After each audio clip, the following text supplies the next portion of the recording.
Amis joueurs, bonjour, ravi de vous retrouver pour cette nouvelle vidéo sur la chaîne, c'est Thomas, vous êtes sur Il était un jeu, bienvenue. Bienvenue à vous si vous êtes nouveau, bienvenue aux fidèles aussi de la chaîne, je vous remercie encore une fois de votre fidélité. Et bien voilà, j'espère que vous êtes bien installés, on va découvrir ensemble les trois derniers jeux qui m'ont fait le plus sensation, en bien ou en mal, on va voir ça ensemble. D'ailleurs, je vais faire un petit quelque chose d'assez particulier, c'est que je vais vous parler des jeux, certes avec les règles, mon avis, est-ce que ces jeux, j'avais envie de les découvrir et est-ce que j'ai envie d'y rejouer? Donc un avis plutôt objectif et ensuite un avis carrément subjectif.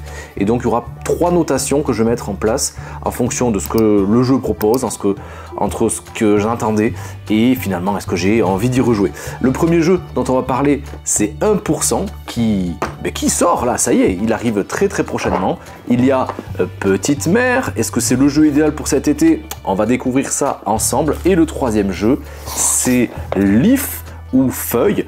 Lui, pas trop de saison, parce que c'est vrai, c'est un jeu sur l'automne où on va essayer de faire des réserves pour profiter et de survivre sur l'hiver. Donc rien à voir avec l'été comme ça peut être pour Petite Mère. Eh bien, je vous laisse vous installer confortablement, on va découvrir ces trois jeux. C'est parti!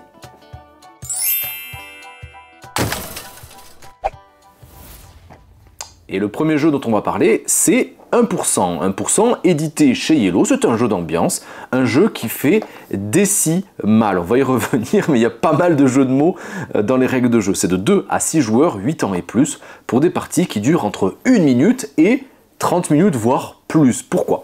Car c'est un jeu 2D, c'est un jeu d'ambiance, un jeu de chaos, un jeu aussi de bluff. C'est un jeu dans lequel, eh bien, si on arrive à être le joueur actif, on va avoir la possibilité de lancer les dés. Il y a 2 dés à 10 faces. Et si on arrive à faire un double 0, on gagne la partie. Il y a donc 1% de chance d'y arriver du premier coup. Le jeu va nous demander très probablement d'augmenter justement les probabilités pour réussir peut-être ce challenge-là. On débute avec un certain nombre de cartes en main, 3 si je me souviens bien, qu'on va distribuer à tous les joueurs autour de la table. Et ces cartes-là comportent une couleur, jaune, bleu, rouge, vert, noir, comme c'est montré sur la boîte, et aussi un nombre de 1 à 5. À son tour de jeu, et ensuite dans le sens horaire, eh bien, chacun va bluffer ou dire la vérité, en tout cas essayer de deviner ou de mettre la pression en disant le nombre de symboles qu'il y aurait de manière commune autour de la table. Par exemple, j'ai des cartes en main, je vais dire qu'il y a 4 éclairs et moi j'ai un 2 éclairs dans ma main. C'est au joueur d'après. La particularité, c'est que le joueur d'après devra forcément surenchérir, mais pas forcément avec les mêmes symboles. Il pourra très bien dire, t'as dit 4 éclairs, moi je dis qu'il y a 5 requins. Très bien, on continue, etc. Jusqu'à qu'un joueur décide de dire, là t'abuses un peu, c'est pas possible, ça n'existe pas, je te défie. Et là, tous les autres joueurs vont devoir décider, est-ce qu'ils se mettent à la place de celui qui se fait accuser ou de celui qui accuse. Et celui qui gagne, eh bien, ça constituera les joueurs qui continueront cette manche, cette partie de bluff et de mise. Les autres joueurs seront totalement écartés. Et on continue comme ça, jusqu'à qu'il n'y ait plus qu'un seul joueur actif. Et celui-ci aura la possibilité de dépenser 3 actions pour lancer des dés, pour récupérer des cartes, activer des cartes. Donc par exemple, s'il récupère 2 cartes au centre de la table qui vont augmenter donc les probabilités, notamment avec des chiffres qu'il pourra récupérer, des 1, des 2, des 3, des 4, des 5, jusqu'à 9, c'est les chiffres qu'il aurait sur les dés, eh bien, s'il décide de lancer les dés peut-être avec sa troisième option, eh bien, s'il fait un 0 et un 1, il a gagné. S'il fait un 1 et un 6, s'il avait ces cartes-là en main, il a gagné. Vous voyez, ça augmente les probabilités. Voilà, ça c'était pour le pitch du jeu. Petit format, toujours dans ces formats de jeux d'ambiance qu'on connaît bien de chez Yellow, et pourtant, c'est pas le jeu d'ambiance qui m'enthousiasme le plus. Pourtant, la lecture des règles, c'est très rafraîchissant, c'est très réjouissant, il y a des jeux de mots partout. En haut et en bas de chacune des pages, eh bien, il y a une petite anecdote qui, on s'en fout royalement en général, mais ça prête à sourire, franchement, et ça nous dirait peut-être que le jeu a l'air extrêmement fun. Pour moi, il ne l'est pas. Mon niveau de hype, il était plutôt aux alentours de 8, après les éloges que j'avais vus, entreaperçus, sur Cannes notamment, où ça a beaucoup parlé. Donc j'avais vraiment envie de le découvrir et ça fait plutôt un flop. la phase de bluff, elle est quand même assez exigeante. C'est pour ça que je pense peut-être que c'est plus un jeu de comptoir, un jeu d'apéro, des choses comme ça. Mais je ne l'ai pas trouvé si fun que ça, en toute sobriété, on va dire. La phase de bluff, elle n'est pas très palpitante. Il y en a qui vont pas forcément jouer le jeu, et il y en a qui ne savent pas tout simplement bluffer. Et bon, dans un jeu comme ceci, qui demande cette mécanique-là, ça pourrait ne pas être si important que ça. Et là, si on n'arrive pas à bluffer suffisamment, si on n'arrive pas à remporter donc la manche en cours, on ne jouera jamais les cartes ni les dés. Et les parties qu'on a pu faire, il y a des joueurs, ils n'ont absolument jamais lancé les dés. Et là, c'est extrêmement frustrant. Ces joueurs-là n'ont pas envie d'y retourner. Et ça, c'est pénalisant quand même pour un jeu dit d'ambiance où tout le monde devrait participer un petit peu à hauteur égale. Et là, ça peut ne pas être le cas et de manière vraiment très frustrante, on peut se braquer vraiment et détester le jeu. Intrinsèquement, donc moi je pense que c'est plutôt un jeu de comptoir et je lui mettrai la note de 6,5. Voilà, c'est la note que je lui donnerai intrinsèquement. Personnellement, subjectivement, est-ce que j'ai envie d'y rejouer ? Totalement pas, j'ai pas envie. J'ai pas envie, les sensations ne m'ont pas du tout plu, mon entourage non plus, les amis non plus, Hello non plus. Voilà, pour moi c'est un petit flop, je lui mettrai un 4. Voilà, c'est la première note sur la chaîne que je donne en dessous de la moyenne. Non pas que le jeu le vaut pas, encore une fois, hein, la partie objective, je vous en ai parlé, pardon. Mais subjectivement, moi c'est pas le genre de jeu qui m'enthousiasme parce que j'aime. Avant tout, c'est pour ça que j'ai créé la chaîne aussi, j'aime faire découvrir des jeux, j'aime procurer du plaisir et de voir un peu de plaisir aussi dans les joueurs ou dans les vidéos que je vous propose quand vous me faites des retours, mais là j'en ai pas ressenti la moindre ébauche. C'est pour ça que pour moi c'est un petit flop, mais vous me direz, vous, si vous y avez joué, dans quelle ambiance aussi vous y avez joué, est-ce que vous avez les mêmes ressentis que moi? Je suis curieux d'avoir vos retours.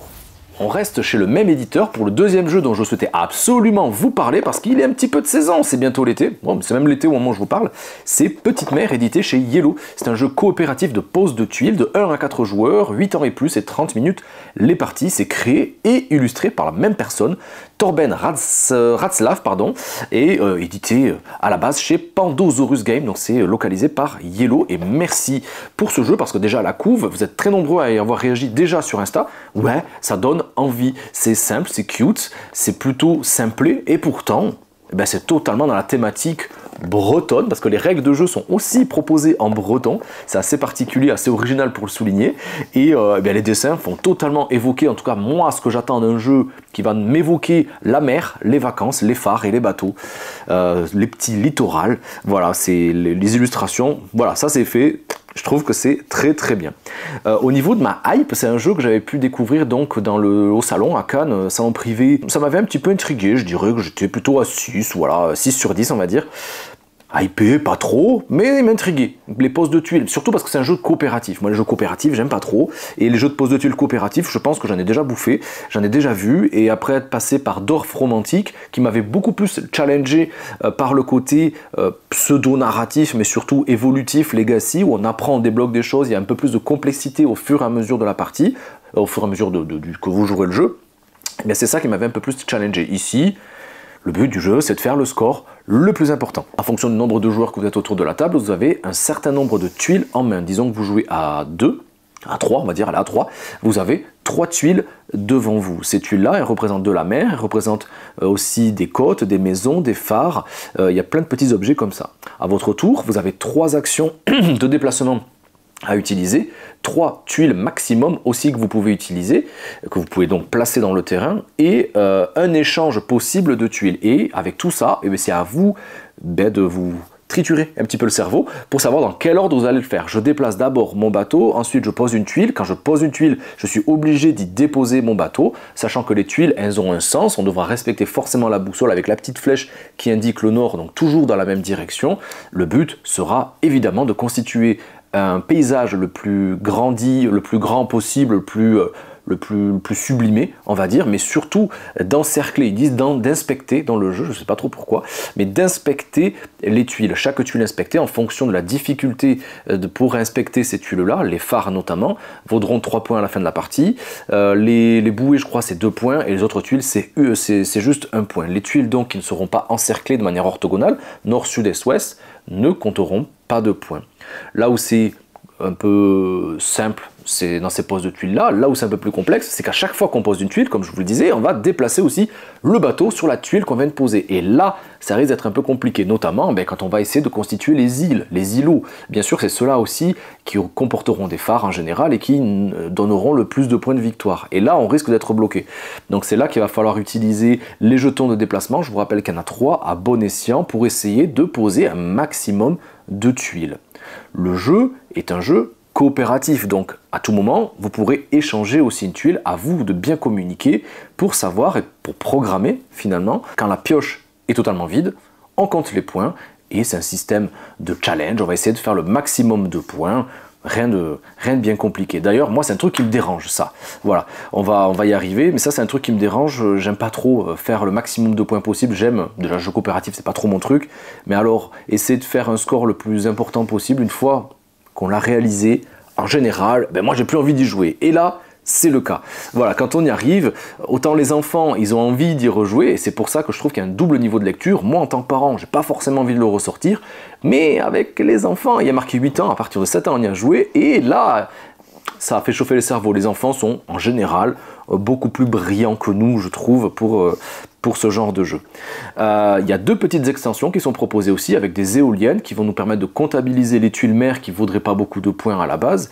Et il y a aussi les pontons qui, s'ils sont reliés à une île, voilà, et bien plus l'île sera grande et plus vous marquerez de points. Pas indispensable, mais c'est le standard aujourd'hui de proposer un petit challenge supplémentaire pour les joueurs les plus exigeants.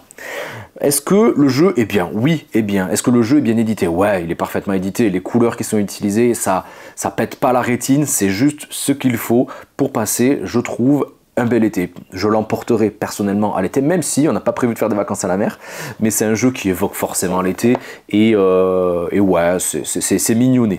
L'originalité vient aussi du fait, vous regarderez le petit logo qu'il y a juste en haut, je vais essayer de zoomer, eh bien c'est proposé aussi pour les marins d'eau douce et les Bretons, donc ça pourrait peut-être faire un cadeau idéal pour les fêtes, pour la fin d'année scolaire, pour ceux qui auraient des enfants. N'hésitez pas à leur offrir aux maîtresses, aux maîtres, eh bien c'est peut-être ce petit jeu-là. Et sinon, voilà, le plaisir de jeu, il est quand même présent. Objectivement, je trouve que c'est un bon jeu. Je lui mettrai un joli 7 sur 10. Moi, personnellement, c'est pas trop mon truc non plus, même si j'ai pris encore une fois beaucoup plus de plaisir à y jouer avec des enfants qu'entre adultes. Donc, moi, est-ce que j'ai envie d'y rejouer? Je lui mettrai un joli 6,5 aussi. Et le 3e jeu dont on va parler, c'est Lift. On part chez Lucky Duck Games qui nous propose ça, qui nous le localise, un jeu de Tim Esner et illustré par Angela Rizza. C'est un jeu de 1, je crois, ouais, parce que j'ai joué en solo, étonnamment, de 1 à 4 joueurs, 30 à 45 minutes les parties, 10 ans et plus. D'ailleurs, moi, je joue jamais au solo, si vous êtes fidèle de la chaîne, vous le savez, et là, j'ai joué en solo parce que j'avais trop envie de le découvrir encore et encore. Leaf, c'est un jeu de pose de tuiles là aussi, ou pas vraiment, c'est plutôt un jeu de pose de feuilles. À son tour de jeu, on devra, si on y arrive en tout cas, il y aura peut-être un moment donné où on n'aura pas la possibilité, on devra défausser une carte de sa main avec un symbole particulier de feuilles. Il y a un petit plateau avec 6 motifs de feuilles qui sont représentés, qu'on aura mélangés et disposés de manière aléatoire en pile. Donc on sait les couleurs, les 4 couleurs qui sont proposées, les 4 couleurs des saisons qui vont probablement arriver, et ça va aussi définir le choix de la feuille qu'on décidera de prendre pour poser. Pourquoi? Parce que la feuille qu'on va choisir donc de poser, on va devoir la réunir, la mettre à côté des autres feuilles qui sont présentes en jeu. Et en fonction du nombre de ramifications qu'on arrive à compléter, eh bien on va pouvoir faire tout autant d'actions en fonction de la couleur de la feuille sur laquelle on se relie. Je pense que vous avez compris.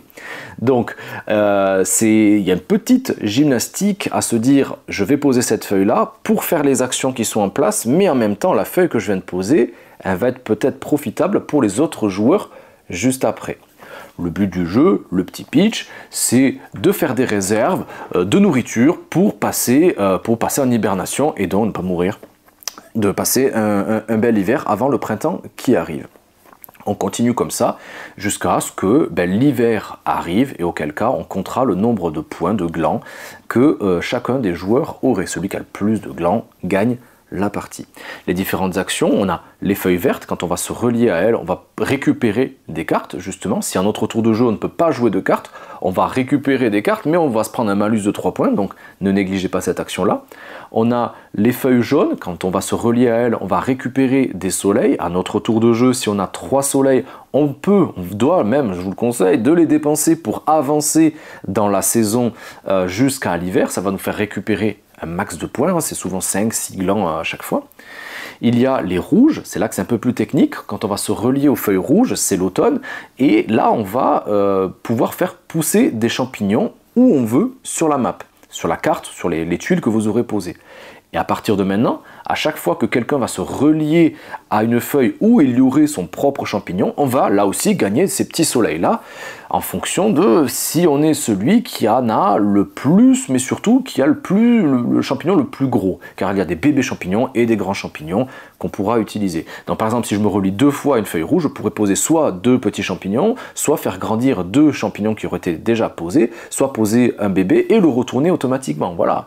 Donc il va falloir jouer un petit peu de ça entre inciter les joueurs à aller sur certaines zones pour essayer de gagner des points bonus alors que c'est pas notre tour de jouer, et en même temps de bloquer les joueurs. Je trouve que le jeu est plutôt malin en ce sens. On a de plus les feuilles oranges. Avec les feuilles oranges, on va pouvoir récupérer autant de cartes animaux qu'on aurait relié la feuille qu'on vient de poser à une autre feuille orange. Je pense que maintenant vous avez compris. Et ces animaux-là, c'est une sorte de collection de cartes qu'on va faire pendant la partie. On va pouvoir les récupérer sur ce qu'il y a ou dans la pioche au hasard. Et au moment où on va passer certaines phases avec les petits soleils qu'on va faire augmenter la progression de la saison, eh bien on va devoir stocker ces animaux-là. C'est ceux-là, à la fin de la partie, les animaux qu'on aurait stockés qui nous feront marquer des points. Donc on va essayer bien évidemment de constituer des familles toujours plus importantes pour marquer toujours un maximum de points, sachant que toutes les familles, on va les comptabiliser. Et pour finir, on a les feuilles marron. Quand on se relie à ces feuilles marron, toujours autant de fois, on va faire autant d'actions marron que de fois où on aurait relié. En général, on peut aller jusqu'à 3, quand même, 2 fois 4, ou 5 si vous mettez en plein milieu. J'ai jamais réussi ça. Et bien là, on va progresser, nos petits écureuils, on va les faire progresser le long d'un arbre, et on va récupérer chacun des bonus par lequel on passerait, tout en faisant un saute-mouton, en sautant par-dessus les écureuils adverses s'ils étaient sur notre chemin. À la fin de la partie, on comptera le nombre de glands qu'on aurait récupérés, et avec les familles de cartes animaux qu'on aurait constituées, celui qui en a le plus gagne la partie. Est-ce que c'est bien? Ouais, franchement c'est étonnant. Moi j'étais vachement intrigué. Je dirais un petit set, un moyen set on va dire, parce que c'est Lucky Duck Games, c'est vraiment un éditeur qui propose à chaque fois des jeux à la qualité éditoriale quasi parfaite, et c'est le cas ici. Donc je savais que ça allait proposer un jeu excellent. Quand on voit les Cascadia par exemple, qui reste une gamme familiale, mais on peut se prendre la tête, donc on peut le passer en initié, notamment avec la dernière extension dont je vous avais parlé sur la chaîne. Il y a moyen de faire quand même quelque chose de sympa, et là c'est le cas. Je trouve qu'avec des enfants vous pouvez y jouer, oui, 10 ans, même avant, hein. Mécaniquement ça se joue très bien. Par contre, si on veut optimiser son jeu, là c'est beaucoup plus technique, je trouve. Quand je vous parlais de qualité éditoriale, moi, mes amis éditeurs, si vous passez par là, je veux tous les jeux comme ça. Je les veux tous rangés comme ça. J'ai rien monté, hein. Tout est comme ça. Il y avait bien sûr les cartes, le petit papier à enlever parce qu'il n'y avait aucun plastique dans le jeu, mais tout est rangé, c'est juste magnifique. On a tous les pions de chacun des joueurs qui est proposé comme ceci. Enfin, il y a un petit effet waouh autour de la table qui est toujours appréciable, et ça fait plaisir. On sait qu'on va s'y retrouver automatiquement quand on va ressortir le jeu. Le plaisir de jeu, il est là, c'est juste top. Même les feuilles, hein, regardez, je vais juste vous montrer ça. Et voilà, toutes les feuilles qu'on a utilisées, elles sont bien rangées dans leurs petits emplacements, et en plus c'est marqué, hein, il y a tout qui est inscrit, donc on ne peut pas se perdre. Au niveau de la qualité d'édition, merci Lucky Duck de nous avoir proposé ça, c'est toujours au top. Au niveau du plaisir de jeu, ouais, moi je l'ai joué en solo pour me challenger, c'est vraiment pas facile.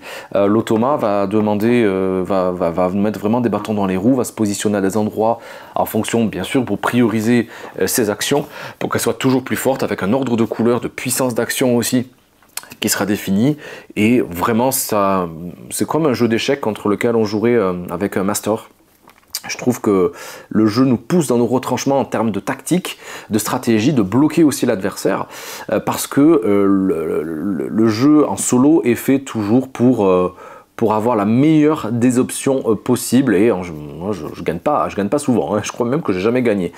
À plusieurs joueurs, il y a des bêtises, et dans ce genre de jeu, quand on fait une action qui est moyennement profitable personnellement, souvent les adversaires, eux, vont dire « Ah, t'as posé ça, très bien, mais moi je vais prendre cette tuile et je me positionne juste ici ». Ils attendaient qu'on pose cette feuille de couleur. Encore une fois, il y a une façon difficile de réfléchir, parce qu'on va faire les actions non pas pour sa propre feuille, mais pour les feuilles à laquelle on se relie, et ça, pour les premières parties, je trouve que c'est pas si évident que ça aussi à appréhender. Donc ça change vraiment. Il y a un petit vent de fraîcheur, je trouve, au niveau de ces mécaniques de jeu-là, avec voilà, des choses qu'on connaît, hein. C'est de l'optimisation, ça c'est clair. Il y a une petite progression sur un arbre, ça c'est du classique. De petits systèmes de collection, voilà. Au niveau des mécaniques, on sent qu'on a voulu faire plaisir un petit peu à tout le monde, et c'est quelque chose quand même qui est déjà vu et revu. Mais par cette mécanique là de pose de tuiles, mais en version pose de feuilles, avec une thématique qui est respectée de bout en bout, moi je dis oui. Et surtout qu'à la fin de la partie, eh bien le tapis de feuilles que ça constituera, c'est toujours joli à regarder, et ça fait plaisir.